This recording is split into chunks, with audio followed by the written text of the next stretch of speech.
notable severidad de las circunstancias. Los médicos que me atendían tuvieron que darme a mis pedidos insistentes, a mis ruegos desesperados, varias inyecciones de morfina y otras sustancias para poner como un guante suave a la garra con que habitualmente me torturaba la implacable enfermedad, una atroz neuralgia del trigémino. Yo, por mi parte, tomaba más venenos que Mitrídates. El caso era poner una sordina a esa especie de pila voltaica o bobina que atormentaba mi trigémino con su corriente de viva pulsación dolorosa. Pero nunca se diga, he agotado el padecimiento, este dolor no puede ser superado. Pues siempre había más sufrimiento, más dolor, más lágrimas que tragar. Yo no sé ver en las quejas y expresión de amargura presentes otra cosa que una de las variaciones sobre este texto único y terriblemente invariable. No hay esperanza para el corazón del hombre. Me despedí de los médicos y llevaba la jeringa para inyecciones hipodérmicas, las píldoras de opio y todo el arsenal de mi farmacopea habitual. Monté a caballo como solía hacerlo para atravesar esos 20 kilómetros que separaban los pueblos que siempre solía recorrer. Frente mismo a ese cementerio abandonado y polvoriento que me sugería la idea de una muerte doble, la que había albergado y la de él mismo, que se caía y se transformaba en ruinas, ladrillo por ladrillo, terrón por terrón, me ocurrió la desgracia. Frente mismo a esa ruina me tocó la fatalidad. Lo mismo que a Jacob el ángel, que en las tinieblas le tocó el muslo y lo derrengó, no pudiendo vencerlo. La hemiplegia, la parálisis que hacía tiempo me amenazaba, me volteó del caballo. Luego que caí, este se puso a pastar un tiempo y al poco rato se alejó. Quedaba yo abandonado en esa ruta solitaria donde no pasaba un ser humano en muchos días a veces. Sin maldecir mi destino, porque se había gastado la maldición en mi boca y nada representaba ya, porque esa maldición habría sido en mí como las gracias que da la vida un ser constantemente agradecido por la prodigalidad con que lo mima una existencia abundante en dones. Como el suelo en que caí a un lado del camino era firme y podía permanecer mucho tiempo allí y poco me podía mover, me dediqué a cavar pacientemente con mis cortaplumas la tierra alrededor de mi cuerpo. La tarea resultó más bien fácil, porque el suelo era esponjoso. Poco a poco me fui enterrando en una especie de fosa que resultó un lecho algo más tolerable que la superficie dura.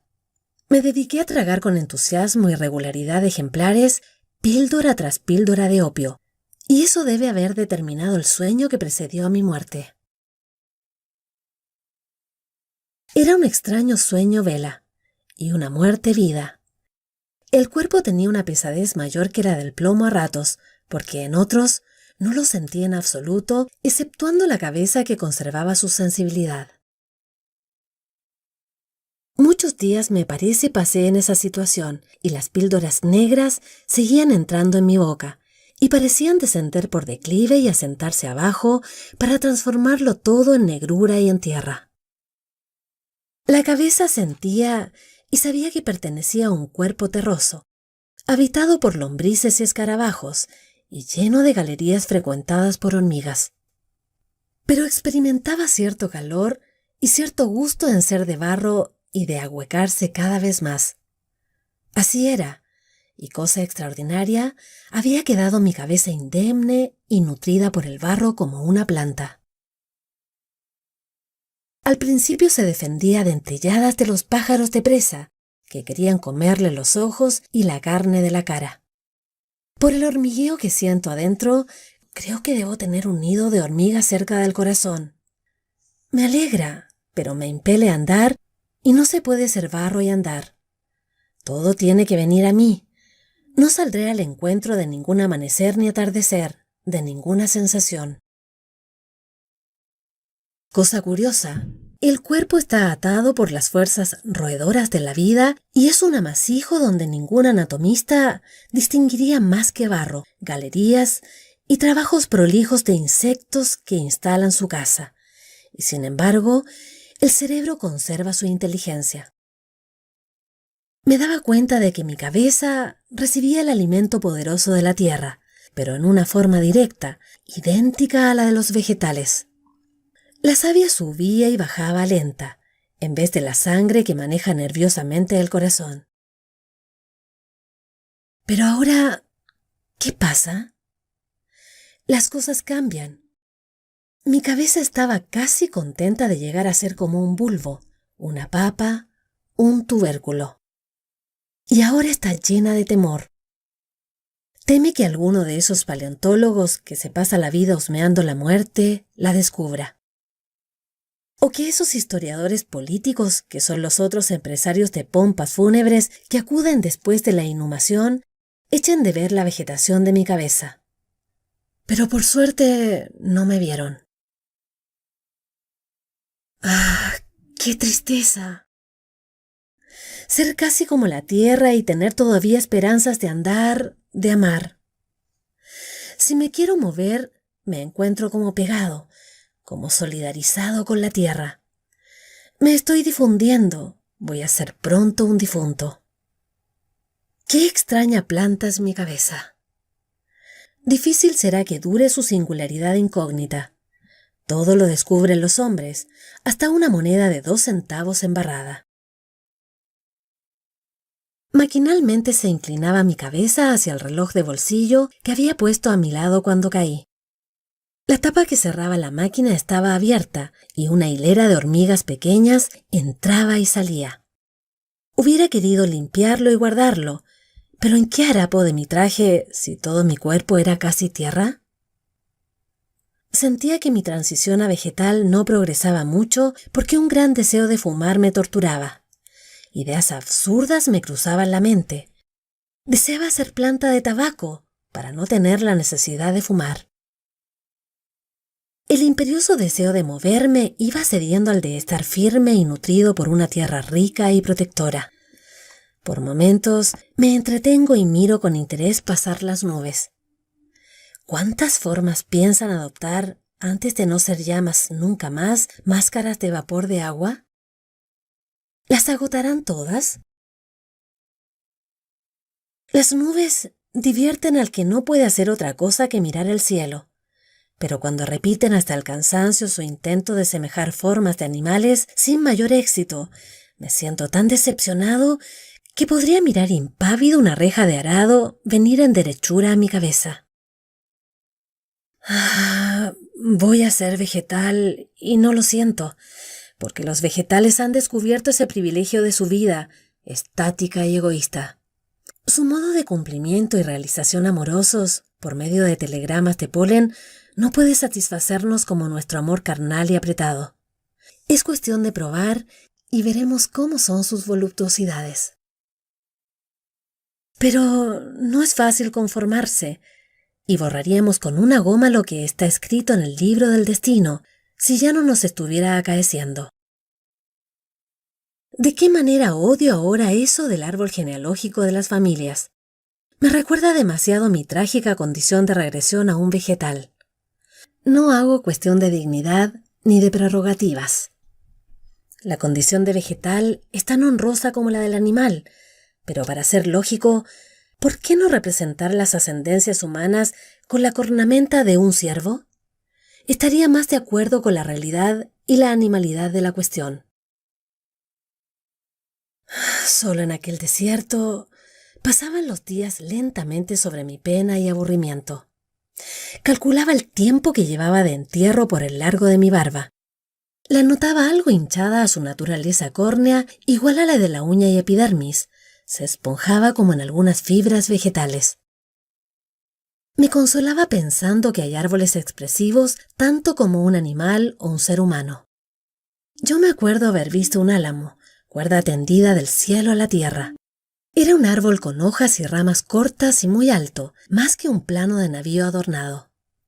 El viento sacaba del follaje una expresión cambiante, un rumor casi sin sonido, como un arco de violín que hace vibrar las cuerdas con velocidad e intensidad graduadas.